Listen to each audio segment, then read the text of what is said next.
বন্ধুরা, একটা সাধারণ সবুজ পাতা যেটা আমরা হয়তো প্রতিদিনই দেখি, হাতে নেই, খাই, কিন্তু ভেবেছেন কি কখনো এই পাতার ভেতরে লুকিয়ে আছে হাজার বছরের ইতিহাস? আজ আমি আপনাদের নিয়ে যাব সেই রহস্যময় যাত্রায় যেখানে পান পাতা হয়ে উঠেছে ভালোবাসা, বিশ্বাস, ভক্তি আর রহস্যের প্রতীক। শোনা যায় বহু সহস্র বছর আগে এক সাধক গভীর ধ্যানে বসেছিলেন। তিনি প্রার্থনা করেছিলেন দেবতাদের কাছে, মানুষের জন্য এমন কিছু দাও যা হবে পবিত্র, আবার হবে আনন্দের প্রতীক। সেই সময় মাটির বুক ফুঁড়ে জন্ম নিল এক সবুজ লতা গাছ, যার পাতা ছিল চকচকে, হৃদয় আকৃতি আর সুবাস ছিল ভিন্ন। সেই থেকেই নাকি শুরু হয় পান পাতার কাহিনী। প্রাচীন শাস্ত্রে এই পাতার উল্লেখ রয়েছে। শুধু ভারত নয়, নেপাল, থাইল্যান্ড, শ্রীলঙ্কা, সব জায়গায় এর ছোঁয়া। সভ্যতা যেমন এগিয়েছে তেমনি পান পাতা থেকেছে মানুষের সাথে। হিন্দু রীতিতে কোনো শুভ কাজ পান পাতা ছাড়া কল্পনাই করা যায় না। পূজার সময় দেবতাকে অর্ঘ্য দেওয়ার সময় মিষ্টি, ফল, ফুল সবকিছুর সাথে পান পাতা থাকবেই, কারণ বিশ্বাস করা হয় পান পাতার উপর দেবতারা আসন নেন। বিয়েতে বর কনে যখন একে অপরকে দেখে তখন তাদের চোখ আড়াল করতে ব্যবহার হয় পান পাতা। কেন জানেন? কারণ বিশ্বাস প্রথম দেখায় যেন খারাপ দৃষ্টি না লাগে, আর পান পাতার ফাঁক দিয়ে যেন শুরু হয় নতুন জীবনের পথ চলা। অন্নপ্রাশনের সাধ্যে এমনকি দুর্গাপূজায় সিঁদুর খেলাতেও পান পাতা অপরিহার্য। আপনি কি জানেন গ্রাম বাংলার প্রেমের গল্পে পান পাতা এক বিশেষ জায়গা নিয়েছে? কথিত আছে কোনো যুগে কোনো প্রেমিক যদি তার প্রিয়াকে পান খাওয়াতো তাহলে সেটি হয়ে যেত আজীবন মিলনের প্রতীক। এমনকি বধূর হাতে লাল পান খাওয়া মানে সে স্বামী স্ত্রী ভালোবাসা চিরকাল অটুট থাকবে। অনেকেই বলেন পান পাতা আসলে হৃদয়ের প্রতীক। তাই তো যুগে যুগে প্রেম আর পানের গল্প আলাদা করে লেখা যায় না। পান পাতার গুণাগুণ শুধু ধর্ম বা প্রেমের সীমাবদ্ধ নয়। প্রাচীন আয়ুর্বেদে এর ব্যবহার বিস্ময়কর। ঠান্ডা লেগে গলা বসে গেলে দুধে গরম করে পান পাতা খেলে উপকার মেলে।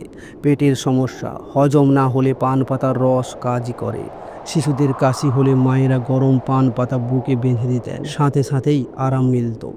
বিজ্ঞানীরা গবেষণায় দেখেছেন পান পাতায় রয়েছে এমন রাসায়নিক উপাদান যা জীবাণু নষ্ট করে, দাঁতের ব্যথা সারায়, এমনকি হজম শক্তি বাড়ায়। গ্রামে গেলে আপনি দেখবেন পানের দোকান শুধু দোকান নয়, ওটা একটা আড্ডার জায়গা। লোকজন বসে থাকে, গল্প করে, হাসাহাসি করে, আবার মনের কষ্টও ভাগ করে নেয়। পান যেন মানুষকে একসাথে আনার অজানার এক মাধ্যম। বিয়ের বাড়ি গেলে অতিথিদের হাতে পান না দিলে অনুষ্ঠান অসম্পূর্ণ থেকে যায়।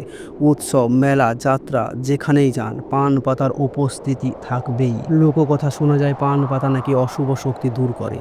অনেকেই বিশ্বাস করেন নতুন বাড়ি করার সময় পান পাতা ছাড়া শুভ লগ্ন হয় না। তান্ত্রিক আচারেও পান পাতা বিশেষভাবে ব্যবহার হয়। কেউ কেউ বলেন যদি কোনো শুভ কাজে বেরোনোর আগে পান পাতা দেখা যায় তাহলে পুরো কাজ সফল হয়। আরও ভয়ঙ্কর কাহিনী আছে। রাতের অন্ধকারে জঙ্গলে পান পাতার ফাঁক দিয়ে নাকি আত্মার ছায়া দেখা যায়। অনেকেই বলে পানের গন্ধ টেনে আনে অশরীরদের। সত্যি কথা জানা নেই, কিন্তু গ্রামের মানুষ আজও এই বিশ্বাস আঁকড়ে ধরে আছে। আজকের দিনের শহর বা গ্রাম যেখানেই যান পানের দোকান চোখে পড়বেই। অর্থনীতিতে পানের চাষ বড় ভূমিকা রয়েছে। শুধু ভারত নয়, বাংলাদেশ, থাইল্যান্ড, মালয়েশিয়াতেও পান চাষ হয়। কেউ পান খান অভ্যেসে, কেউ আবার কেবল আনন্দের জন্য। কিন্তু যেভাবেই হোক পান পাতা আজও মানুষের জীবন থেকে হারিয়ে যায়নি। বন্ধুরা, ভাবুন তো একটা ছোট্ট সবুজ পাতা যুগে যুগে আমাদের জীবনে কত রঙে মিশে গেছে। এটা শুধু একটা পাতা নয়, এটা আমাদের সংস্কৃতির অংশ, ধর্মীয় বিশ্বাসের প্রতীক, ভালোবাসার চিহ্ন, আবার চিকিৎসাদের গোপন রহস্য বটে।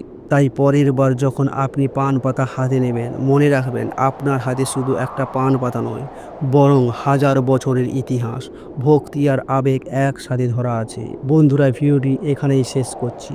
যদি ভিডিওটি থেকে কিছু শিখতে পেরেছেন বা ভিডিওটি আপনার ভালো লেগেছে তাহলে অবশ্যই চ্যানেলটিকে সাবস্ক্রাইব করে পাশে থাকবেন, কারণ পরের বার আমরা নিয়ে এসেছি এমনই একটি অজানা গল্প।